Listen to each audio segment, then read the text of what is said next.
Hey, what's slicing, everybody? CAC Knives back here with another knife review. Got our Bestech Penguin here from the Monthly Knife Club to review today. Got the good old Ohio State coins showing.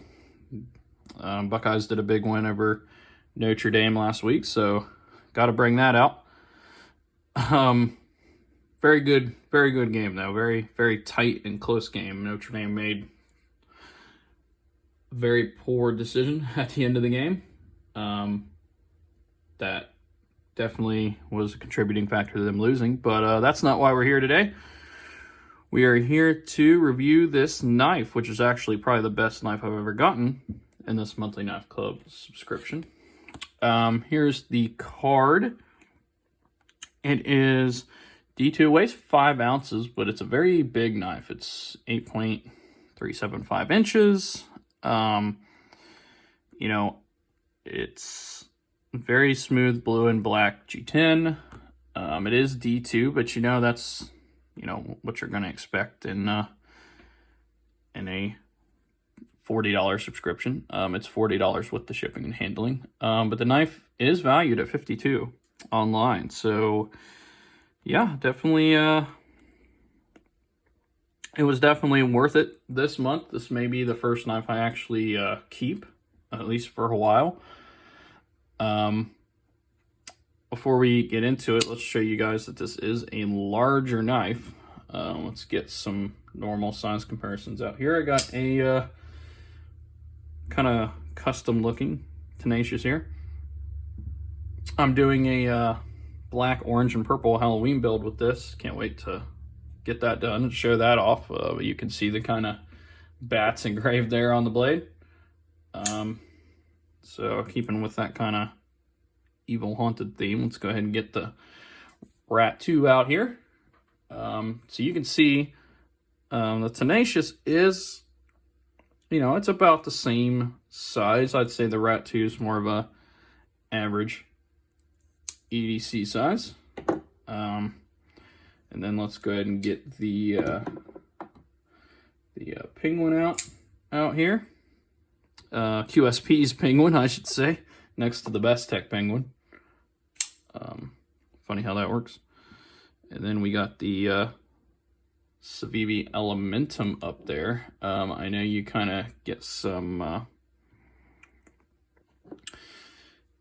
your view of this can kind of be altered a little bit based on where the knife is, so we can go ahead and swap them. I know the Penguin and the Elementum are probably 2 of the top 20 most popular knives out there, so I definitely always try to include them in my size comparisons for sure.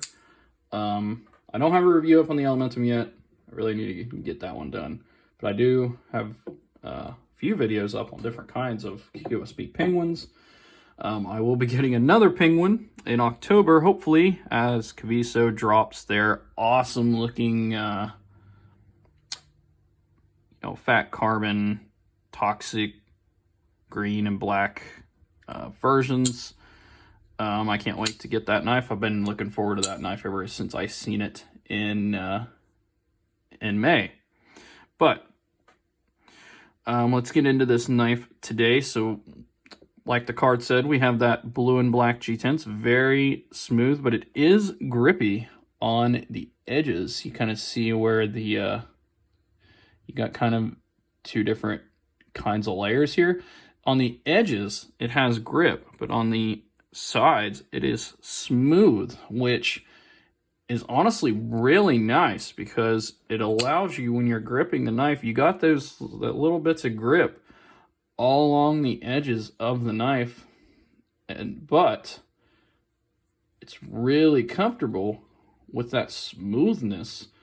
And where the knife's so big, you get a nice big grip there. I have large glove size hands, so you know that as it will. Granted, you do have this little bit of a spot here, you know, that kind of tries to force your hand, I suppose, in a way, to go right here, but it goes with mine perfect, and it does have that little bit of jimping up here. It does have steel liners, but they are milled inside of there, as you can see. Thankfully, because this is a very big knife. They didn't do that. This thing would weigh a brick. You got a nice, what I'm guessing is a G-10 backspacer. Feels like G-10. Does have bearings on the pivot, which definitely helps make this knife very smooth, of course. Along with that heavy blade. Heavy blades just tend to naturally fall shut a lot easier. With this blade here, let me get my little cloth here. Wipe the blade off a little bit from my fingerprints, because grind lines love fingerprints. We actually have a two-tone blade, technically, because you got some. It's kind of cool. It might be hard to tell on camera, but you kind of got a stone wash look here on the edge. So maybe this would even be called a three-tone blade. Not 100% sure, but you got a stone wash here on the edge, and then you got satin grinds going up and down there on the main part of the blade. And you also have satin grinds here and here. However, they are done, they're kind of, I mean, they are done up and down, but they're going at the angle with the knife. It's going to be real hard for me to share that on camera, but so yeah, in a way, we kind of got a three-tone blade going on there, which is very cool. We do have a really nice clip. Very, very nice clip. It's very big, but you know, you don't feel it in the hand. It carries well in the pocket. Is just stainless steel, but you know, what are you expecting at this price point? I'm not really sure if the Civivi titanium clips are going to work on here. Yeah, it doesn't look like they will. It looks like the spacing's just a tad too far away, which is unfortunate, but you know, you can't have everything. I just wish all knives would stay in tandem with their pocket clips, so we could just interchange them all in the whole world and everything would be perfect.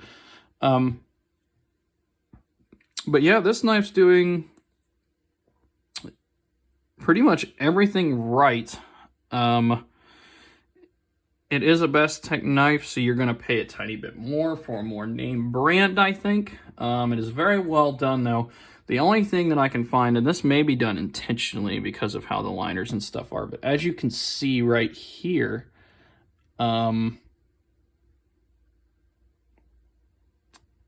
the black coloring lines up on the G10, lines up pretty well, you can see that the indentions are done different, or rather, where they cut this out here, you know, you can see it.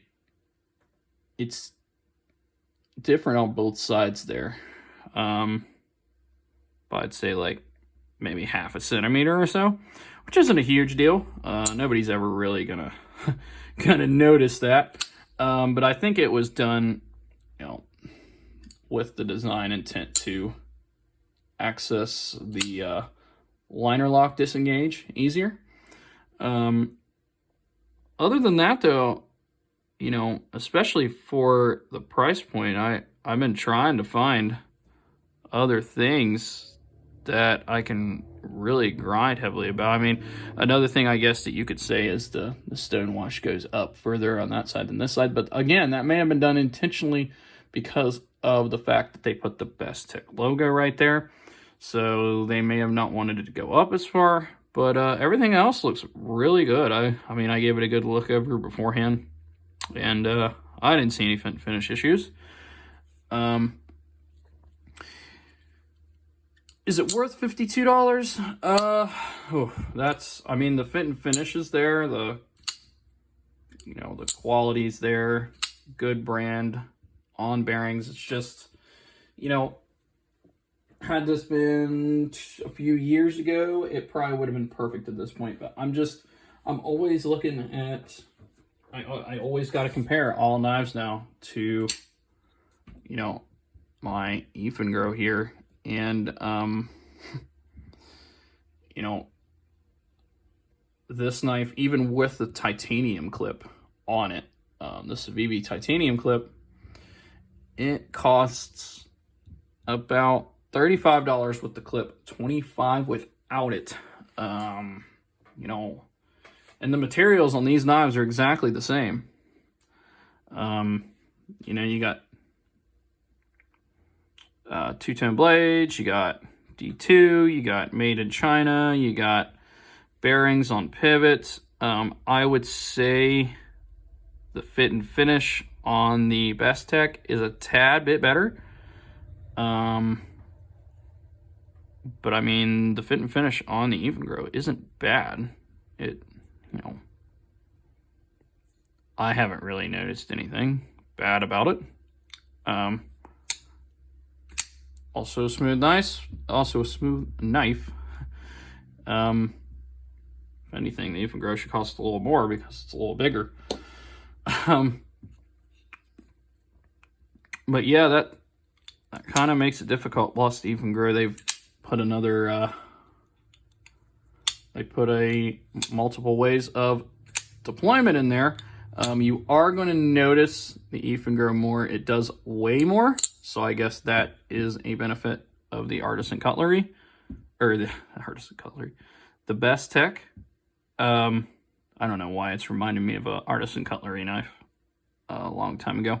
A lot of knives that, you know, look like this, they have so many similarities, especially when they're closed, that you just kind of get them confused with other knives, which is, you know, the biggest reason I don't collect much basic stuff. This to me isn't that basic, but the 210 blade definitely helps out with that. And this, I do like it. I like a lot of the curves going on it. I don't know, for some reason this knife, just when I look at it, reminds me of the ocean. It reminds me of a shark. I don't know what it is about it. I don't know if it's the way that flipper comes out and it just looks all curvy and wavy and smooth. Plus the fact that you got, you know, some blue here again with another curve. I mean, I'd probably value this knife. I think it could have been about $45. You know, asking $52 might be a little steep, but you know, that's just my opinion. Like I said, it's hard for knives to compete with this now, and I even gave it a $20 increase over this because of the brand, because of a little bit better fit and finish, and because it probably did take a little bit more work to do this than it did to do this. So, you know, in a factory, there was probably a few more steps. You know, this doesn't have a backspacer. It doesn't have two colors to the G-10, and the milling inside isn't, well, I say that actually the milling inside's better on the on the Efingro. There's more steel taken out, but it does weigh more still in either case. But I would say a lot of that's due to this that really thick blade that the Efingro has. This would probably be a good knife battle, actually, even though I kind of just did a quick one. But yeah, let me know what you guys think. Do you think this knife's worth $52, or do you agree that it should be at least $45, if not probably $40? Let me know your thoughts down in the comments. If you like what I'm doing here, like the channel, please consider subscribing, and I'll see you guys in the next video.